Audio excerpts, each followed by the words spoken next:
In the mystical kingdom of Athermore, where magic flows through ancient bloodlines and political alliances shift like morning mist, young Prince Alaric's 7th birthday celebration is about to become a nightmare. What begins as innocent royal festivities will unleash a centuries-old vendetta that threatens not just one boy's life, but the very foundation of the realm. When shadows move with deadly purpose, and trusted allies reveal hidden agendas, only one person stands between the prince and certain doom. But can even the most skilled guardian protect against an enemy that exists between worlds? The morning sun cast golden rays through the tall windows of Thornwick Castle, illuminating the bustling preparations for what promised to be the grandest celebration the kingdom of Athermore had witnessed in decades. Prince Alaric's 7th birthday had drawn noble families from across the realm, their colorful banners fluttering in the gentle breeze as carriages continued to arrive at the castle gates. The young prince himself sat perched on his favorite windowsill in the East Tower, watching the organized chaos below with wide, curious eyes that sparkled with the inherited magic of his bloodline. Captain Theron Blackwood stood silently in the doorway, his weathered hands resting on the pommel of his enchanted sword. At 42, he had served the royal family for nearly 2 decades, rising through the ranks from a simple castle guard to become the prince's personal protector. His steel-gray eyes, trained to notice the smallest details, swept continuously across the courtyard below, cataloging every new arrival, every servant's movement, every potential threat that others might overlook. The responsibility weighed heavily on his broad shoulders, especially today when so many unknown faces would be sharing the same halls as his precious charge. "Captain Theron," Alaric called softly, his voice carrying the melodic quality that marked those born with strong magical heritage. "Do you think Aunt Morgana will come today?" Father said she might, but Mother looked worried when he mentioned it. The question sent a chill down Theron's spine, though he kept his expression carefully neutral. Lady Morgana Ashworth, the Queen's younger sister, had been absent from court for 3 years following a bitter dispute over magical practices that the Royal Council had deemed too dangerous. Her exile to the Shadow Territories had been voluntary, but rumors had reached the castle of her involvement with the mysterious Shadow Court, a secretive organization that some claimed didn't even exist. The timing of her potential return, coinciding with increased reports of strange magical disturbances along the kingdom's borders, had kept Theron awake for many nights. "Your father makes the decisions about the guest list, Your Highness," Theron replied diplomatically, though his hand unconsciously tightened on his sword hilt. "My job is simply to ensure your safety, regardless of who attends." The Great Hall had been transformed into a wonderland of magical decorations for the celebration. Floating candles danced overhead in intricate patterns, their flames changing colors in rhythm with the soft melody played by an ensemble of court musicians. Tables groaned under the weight of delicacies from every corner of the kingdom, and elaborate flower arrangements seemed to bloom and shift before the guests' eyes, thanks to the gentle magic of the court's botanical mages. Children from noble families ran between the tables, their laughter mixing with the conversations of their parents as they discussed trade agreements, political alliances, and the latest news from neighboring kingdoms. Prince Alaric moved through the crowd with natural grace, accepting birthday wishes and gifts with the poise that had been drilled into him since he could walk. His dark hair, inherited from his father King Edmund, caught the light as he turned his head to acknowledge each guest, while his mother's green eyes sparkled with genuine joy at each new acquaintance. Theron followed at a discreet distance, his trained gaze constantly scanning the room for anything out of place, any gesture that seemed forced, any face that didn't belong. The first sign of trouble came just after the noon feast, when a servant approached Theron with a message that had arrived by Raven. The parchment bore no seal, but the words written in elegant script sent ice through his veins. "The debts of the past come due at sunset. The Shadow Court remembers what was taken." Theron's mind raced back to the events of 3 years ago when Queen Isabella had been forced to make the most difficult decision of her reign, banishing her own sister to prevent a magical catastrophe that could have torn the kingdom apart. As the afternoon wore on, Theron noticed subtle changes in the atmosphere of the celebration. Shadows and corners seemed to linger longer than they should, despite the bright magical lighting throughout the hall.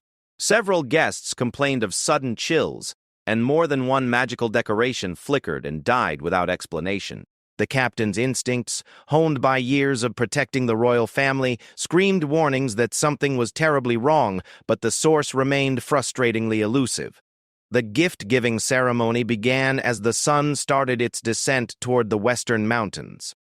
Prince Alaric sat on a smaller version of his father's throne, his young face glowing with excitement as each present was unveiled. A crystal orb that showed distant lands from the ambassador of the eastern provinces, a set of books containing ancient tales from the Scholars Guild, a magnificent carved horse that moved and whinnied at the touch of magic from his grandmother, the Queen Mother. Each gift was carefully examined by the court mages before being presented, a standard precaution that had become routine over the years. When the final gift was presented, however, Theron felt his blood turn to ice. The package bore no identification of its sender, wrapped in midnight black silk that seemed to absorb light rather than reflect it. The court mage who examined it frowned deeply, his magical probes unable to penetrate whatever enchantments surrounded the mysterious offering. King Edmund leaned forward on his throne, his own magical senses detecting something amiss, while Queen Isabella moved closer to her son, her hand instinctively reaching for the protective amulet she wore around her neck. Perhaps this gift should be examined more thoroughly before opening, Theron suggested firmly, stepping closer to the prince. His words were carefully chosen to avoid alarming the young boy while conveying the urgency he felt to the king and queen. But Prince Alaric, with the curiosity natural to any 7-year-old, had already reached for the silken wrapping. The moment his small fingers touched the dark fabric, the temperature in the great hall plummeted. Frost began forming on the windows, and the floating candles overhead flickered wildly before several went out entirely. Gasps echoed throughout the hall as guests felt an overwhelming sense of dread settle over them like a heavy blanket. The package began to unwrap itself, the silk falling away in unnatural spirals that defied gravity. Inside lay an ornate mirror, its surface so dark it seemed like a window into the void itself. As Prince Alaric leaned forward to examine his reflection, the mirror's surface began to ripple like disturbed water, and a voice emerged from its depths, cold and melodious, and terrifyingly familiar. "Hello, dear nephew," came the voice of Lady Morgana Ashworth, though she was nowhere to be seen in the great hall. "I have such wonderful plans for your birthday celebration." The mirror's surface exploded outward in a shower of dark glass that hung suspended in the air, each shard reflecting not the great hall around them, but glimpses of the shadow territories where Morgana had spent her exile. Through the floating fragments, shapes began to emerge, humanoid figures made of living shadow that pulled themselves through the dimensional rifts Morgana had torn open. The Shadow Court had arrived, and their hunger for revenge had found its target in the innocent prince who bore the bloodline they blamed for their exile from the mortal realm. Chaos erupted throughout the great hall as guests screamed and fled toward the exits, but found their way blocked by barriers of solid shadow. The court mages began weaving protective spells, their combined power creating a shimmering dome around the royal family. But even their strongest magic seemed to bend and weaken against the otherworldly force pouring through the mirror shards. King Edmund drew his sword, its blade blazing with inherited fire magic, while Queen Isabella began chanting in the old tongue, calling upon the ancient wards that protected the castle. Theron moved with the speed and precision that had made him the kingdom's most respected guardian, his enchanted blade singing as it cut through the air toward the advancing shadow creatures. But even as he fought, he knew that steel and magic alone would not be enough to protect Prince Alaric from the vengeance that had been years in the making. The Shadow Court had chosen their moment perfectly, striking when the castle was filled with witnesses, when the royal family was gathered together, when their target was most vulnerable. As the first shadow creature reached for Prince Alaric, with fingers like wisps of smoke, Theron made a decision that would change everything. Drawing upon the deepest magic he had learned in his years of service, he spoke a word of power that had been forbidden for centuries, a word that would bind his life force directly to that of his charge. The ancient magic flowed through him like liquid fire, and he felt his own essence merge with the protective spells surrounding the prince. Whatever happened next, whatever the Shadow Court had planned, they would have to go through him first. The mirror shattered completely as Morgana's laughter echoed through the hall, and the real battle for Prince Alaric's life was only just beginning. Part 2. The ancient binding magic that Theron had invoked created a brilliant golden aura around both himself and Prince Alaric, forcing the advancing shadow creatures to recoil with hisses of pain and fury. The forbidden spell, known as the Guardian's Oath, had not been used for over 3 centuries, and its activation sent shockwaves through the magical foundations of the castle itself. Stone walls trembled, tapestries caught fire from magical overflow, and every spell-sensitive person in the Great Hall felt the overwhelming surge of power that now connected the captain's life force directly to the young prince. "You foolish man." Morgana's voice drifted from the broken mirror shards, now tinged with a respect she hadn't shown before. "Do you understand what you have done? The Guardian's oath binds you to his fate until one of you dies. There is no breaking such magic once it has been spoken." Varen's response was to swing his sword in a wide arc, its enchanted blade now blazing with the same golden light that surrounded him and the prince. Where it touched the shadow creatures, they dissolved into wisps of dark smoke, but for every one he destroyed, 2 more seemed to emerge from the dimensional rifts that still hung open in the air around them. His breathing was already becoming labored as the magical binding drew upon his strength to maintain the protective barrier, but his resolve remained unshaken. Prince Alaric stood frozen within the golden aura, his young mind struggling to comprehend the supernatural battle raging around him. The cheerful birthday celebration had transformed into a nightmare of shadows and violence, with his beloved guardian fighting desperately to protect him from an aunt he barely remembered. Tears streamed down his face, not from fear for himself, but from the realization that Captain Farron was suffering because of him, that the man who had been like a second father was slowly dying to keep him safe. King Edmund and Queen Isabella fought side by side, their combined magic creating barriers of fire and light that held back the majority of the Shadow Army.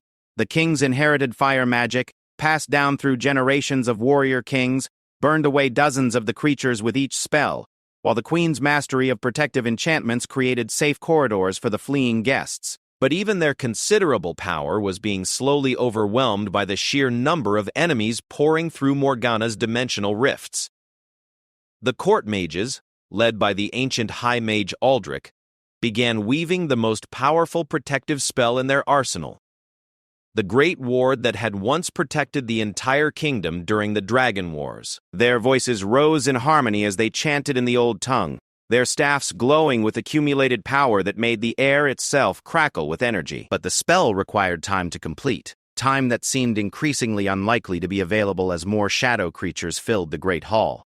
"Farron," the prince whispered, his small hand reaching up to touch his guardian's arm. "You're hurt because of me. I can feel it. The magic is taking your strength." The captain looked down at his charge, seeing not just the frightened child, but the future king who would one day inherit the responsibility of protecting their entire kingdom.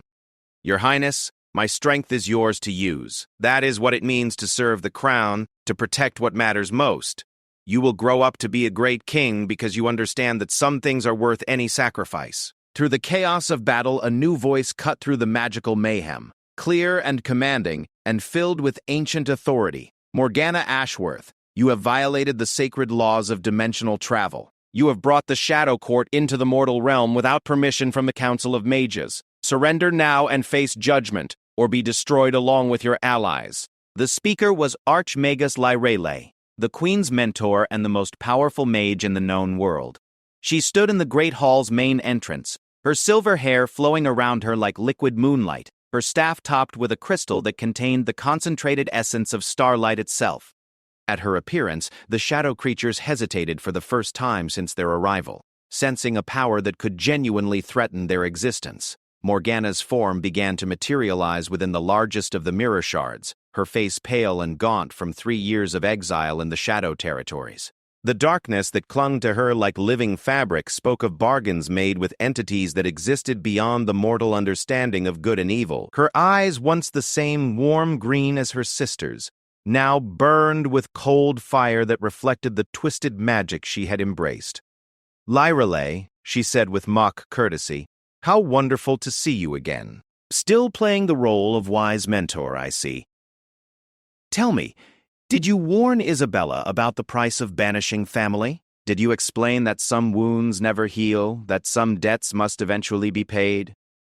The Archmagus raised her staff, and the starlight crystal blazed with power that made even the shadow creatures shield whatever served as their eyes. "I warned her that you would choose revenge over redemption. I see I was correct. But you have made one crucial error, Morgana. You have forgotten that the Shadow Court serves its own interests, not yours.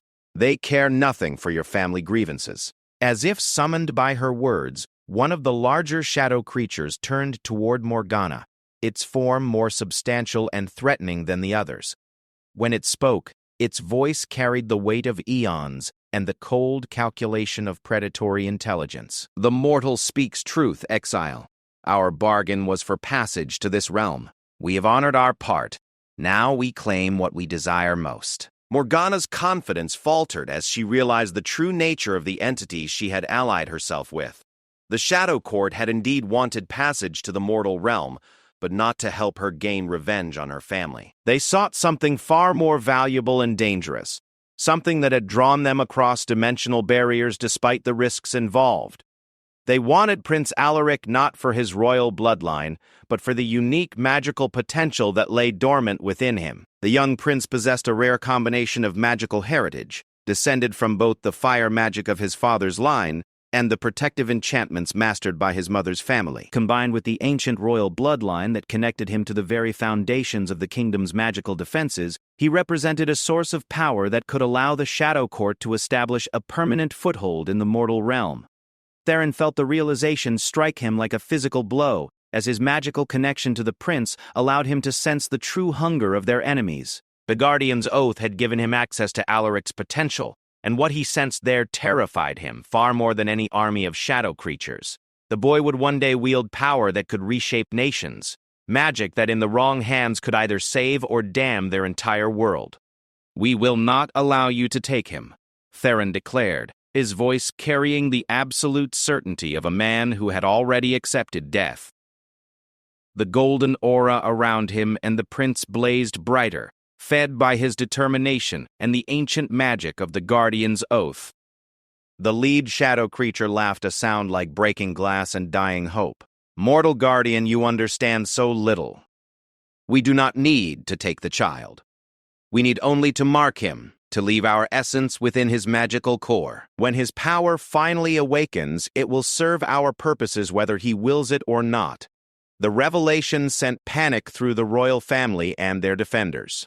If the Shadow Court could corrupt Prince Alaric's magical potential before it fully manifested, they would have an agent within the royal family itself, a future king whose power would serve their dark agenda. The battle was no longer about protecting the prince from immediate harm, but about preserving his very soul from contamination by forces beyond mortal understanding. High Mage Aldrich and his fellow court mages completed their great ward just as the shadow creatures launched their coordinated assault. The massive protective spell created a dome of pure magical energy over the great hall, its surface reflecting every color of light that had ever existed. But even as the ward activated, hairline cracks began forming along its surface, signs that the Shadow Court's power was already finding ways to penetrate even their strongest defenses. Queen Isabella made a decision that would haunt her for the rest of her life. Drawing upon the deepest magic of her bloodline, she began weaving a spell of transference, preparing to take the Shadow Court's mark upon herself instead of allowing it to touch her son. The magic required her to lower her own protective barriers, leaving her vulnerable to an attack that would likely prove fatal. But she never hesitated. A mother's love, she had learned long ago, was the strongest magic of all. As the queen began her desperate gambit, Morgana finally understood the full scope of what she had unleashed. The Shadow Court had used her desire for revenge to gain access to the mortal realm, but their true goal had nothing to do with her family's conflicts. They sought dominion over the living world, and Prince Alaric was merely the key that would unlock that possibility. Her exile and bitterness had made her the perfect tool for entities that viewed all mortals as expendable resources. The battle reached its crescendo as 3 different factions fought for the soul of a 7-year-old boy who represented the future of their kingdom. The Shadow Court pressed forward with inhuman determination. The royal defenders held their ground with desperate courage, and in the center of it all, Captain Theron stood as the last barrier between darkness and innocence, knowing that his next decision would determine whether Prince Alaric would grow up to be the kingdom's salvation or its doom. Part 3.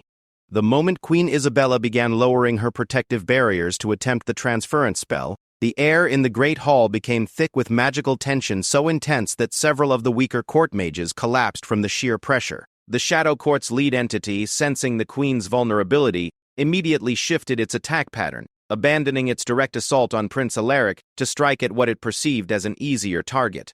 But Theron, connected to the prince through the Guardian's oath, felt the shift in magical currents, and understood instantly what the queen intended to sacrifice. "Your Majesty, no!" he shouted, even as he spun to intercept the shadow creature's attack. His enchanted blade, still blazing with the golden light of the ancient binding magic, carved through the entity's form. But this time the wound sealed itself almost immediately. The creatures were adapting to his attacks, learning from each encounter to become more resistant to mortal magic. King Edmund, recognizing his wife's desperate plan, moved to protect her as she completed the dangerous spell. His fire magic blazed hotter than ever before, fed by the terror of potentially losing both his wife and son in the same battle. Walls of flame erupted around the royal family, creating a temporary sanctuary that bought them precious seconds, but even his considerable power was beginning to wane under the constant assault. Archmagus Lyrelay stepped into the battle with the full authority of her position, her staff channeling power that made the castle itself tremble with sympathetic resonance. She began weaving a spell of banishment that would send the Shadow Court back to their own realm. But the magic required her to maintain perfect concentration while under attack from enemies that existed partially outside normal reality. Each time her focus wavered, the spell matrix she was building threatened to collapse entirely. Prince Alaric, overwhelmed by the magical chaos surrounding him and the emotions flowing through his connection to Captain Theron, suddenly felt something stirring deep within his own magical core. The dormant potential that the Shadow Court sought to corrupt was responding to the extreme danger, beginning to awaken years ahead of its natural development. Raw, uncontrolled power began flowing through him, and the golden aura that protected him started shifting toward brilliant silver. "The prince!" High Mage Aldrich called out in alarm as he detected the premature awakening. "His power is manifesting too early!" Without proper training, without the gradual development that allows control, he could... The old mage's warning was cut short as Prince Alaric's newly awakened magic exploded outward in a wave of pure force that swept through the entire Great Hall.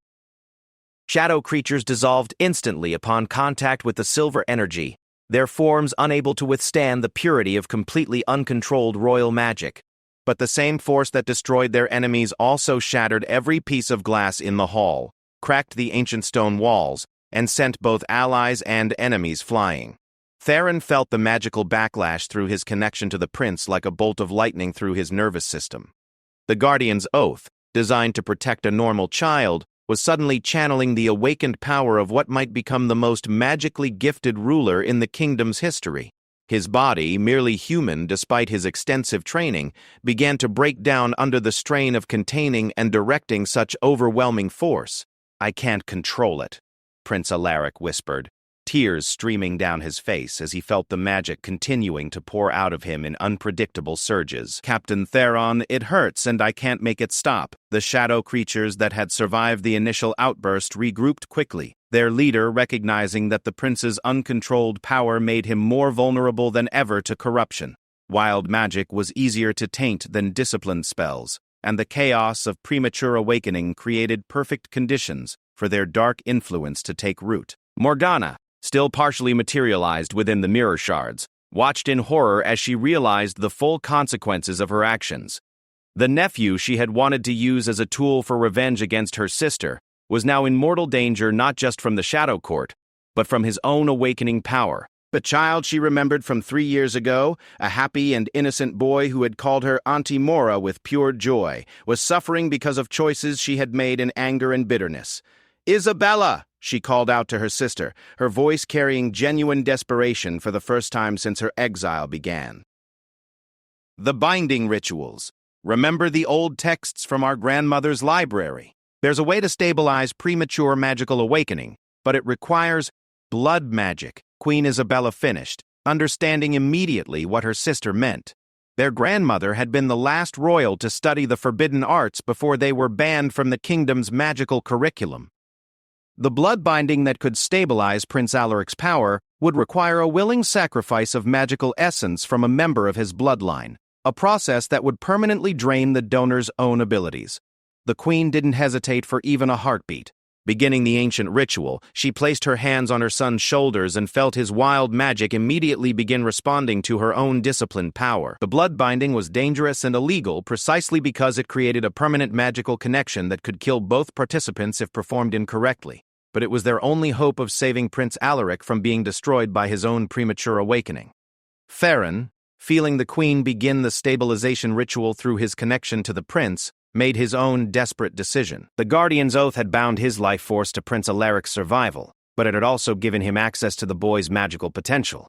If he could reverse the flow of energy, channeling his own life force into the prince instead of the other way around, he might be able to help Queen Isabella complete the blood binding safely. "Captain, you can't." High Mage Aldrich shouted as he sensed what Theron intended. "Reversing the Guardian's Oath will kill you instantly. The human body cannot survive having its entire life force drained at once.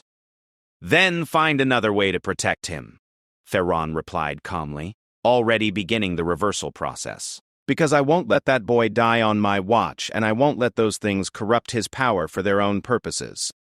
Archmagus Lyrelai, still maintaining her banishment spell despite the chaos around her, felt tears of admiration and sorrow streaming down her face as she witnessed the captain's sacrifice. The Guardian's Oath was considered one of the most noble magics ever created precisely because it demanded everything from those who swore it. But she had never seen anyone willingly reverse the flow to save their charge's life at the cost of their own.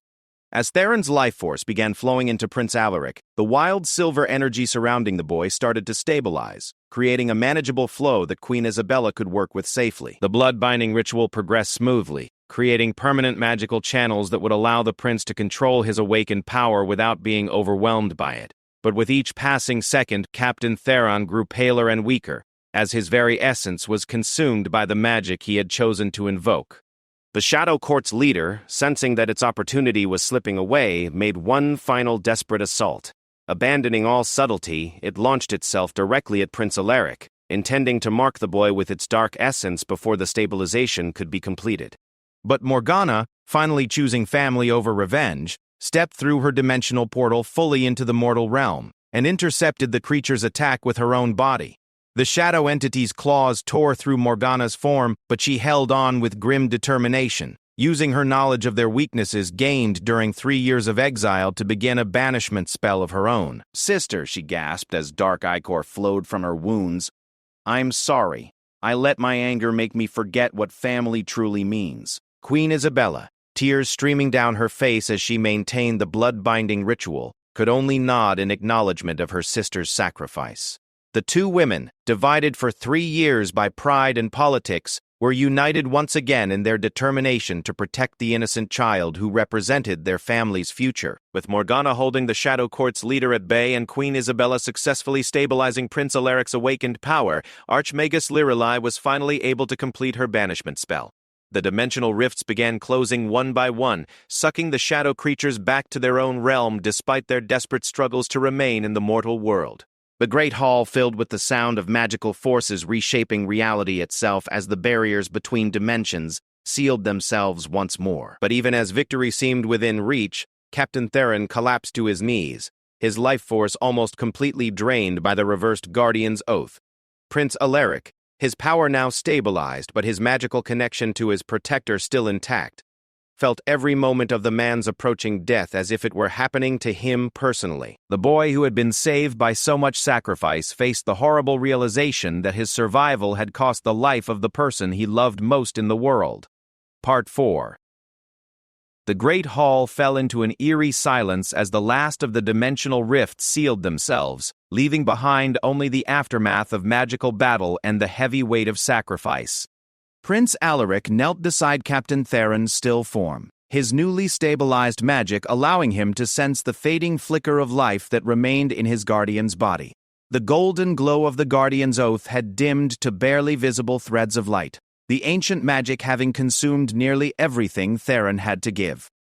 "He's still alive," the prince whispered, his small hands hovering over the captain's chest as he felt the weak but steady heartbeat. "But there's almost nothing left. The magic took almost all of him to save me." Queen Isabella, exhausted from performing the blood-binding ritual, gently placed her hand on her son's shoulder. Her own magical reserves were severely depleted, but the stabilization had been successful. Prince Alaric's premature awakening was now safely controlled, his power flowing in disciplined channels that would allow him to grow into his abilities gradually over the coming years. The cost, however, had been almost more than any of them could bear. Archmagus Lyrale approached the fallen captain with deep sadness etched into her ancient features. In her centuries of life, she had witnessed countless acts of heroism and sacrifice, but few had moved her as deeply as watching a simple castle guard willingly give his life to protect an innocent child. She knelt beside Theron's unconscious form and began a delicate diagnostic spell, mapping the damage that the reversed Guardian's oath had inflicted on his body and spirit. "The magical channels are burned out," she announced quietly. "His life force is reduced to perhaps 10% of normal levels, and the trauma of channeling Prince Alaric's awakening power has damaged his nervous system extensively. By all rights, he should have died the moment he began the reversal process. But he didn't," Prince Alaric said with quiet intensity, his green eyes blazing with determination that seemed far beyond his 7 years. "And I won't let him die now. There has to be something we can do, some way to help him recover." King Edmund, his royal composure cracked by the emotional toll of nearly losing both his son and his most trusted guardian, knelt on Theron's other side. The captain had served the royal family with absolute loyalty for 20 years, had helped train the young prince in swordplay and ethics, had been a father figure when official duties kept the king away from the castle. The thought of losing him now, after he had given everything to protect their child, was almost unbearable. Morgana, gravely wounded but still alive despite her encounter with the Shadow Court's leader, dragged herself across the floor to join the group around Theron. Her face was pale and drawn, marked by the dark magic she had absorbed during her exile, but her eyes showed a clarity that had been missing during her years of anger and bitterness. "There is a way," she said softly, her voice barely above a whisper. "But it would require magic that has been forbidden for good reasons. The life restoration ritual can rebuild damaged magical channels and restore depleted life force, but it demands a willing sacrifice of years from the donor's own lifespan." The royal family looked at each other in shock. They had all heard legends of the life restoration ritual, but it had been banned for over 5 centuries because of its terrible cost. The donor didn't simply give magical energy or temporary strength, but actual years of their remaining life, aging themselves to heal another. The process was irreversible and often left the donor with only months or weeks to live. "I'll do it," Prince Alaric said immediately, his young voice carrying absolute conviction. "He gave his life for mine. I can give some of my years back to him." "Absolutely not," Queen Isabella said firmly, though her voice was thick with emotion at her son's nobility. "You're 7 years old, Alaric.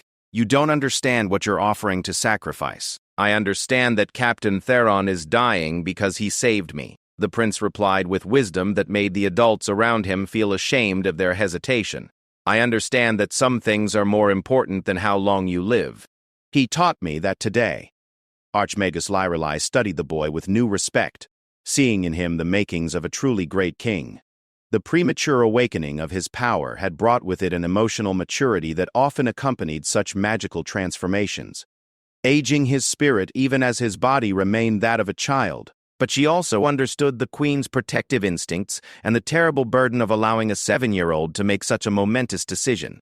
"There may be another way," she said slowly, her ancient mind working through possibilities that others hadn't considered. "The life restoration ritual requires the donor to be connected to the recipient through bonds of love and loyalty." "But Prince Alaric isn't the only person here who meets those criteria." The Archmagus looked meaningfully at King Edmund and Queen Isabella, then at Morgana, who, despite her recent estrangement, clearly still cared deeply for her family. "If multiple donors share the burden, each gives up fewer years. A husband, a wife, a sister who wants to atone for her mistakes, and yes, a prince who loves his guardian like a second father. Together, they might be able to save him without any single person sacrificing too much." The proposal sparked immediate discussion as the family debated the ethics and risks involved. King Edmund worried about the effect on the kingdom if both he and the queen were to age prematurely. Queen Isabella feared the impact on Prince Alaric's development if he were forced to mature beyond his years. Morgana questioned whether she had the right to participate after bringing the danger to their family in the first place. But as they talked, Captain Theron's breathing grew weaker, and the magical monitors that Archmagus Lyrelay had placed around him began showing increasingly critical readings. Time was running out, and soon even the forbidden life restoration ritual would be unable to help him. The decision had to be made quickly, before the choice was taken away from them entirely. He would hate knowing that we sacrificed years of our lives for him, King Edmund said quietly, though his words carried no conviction.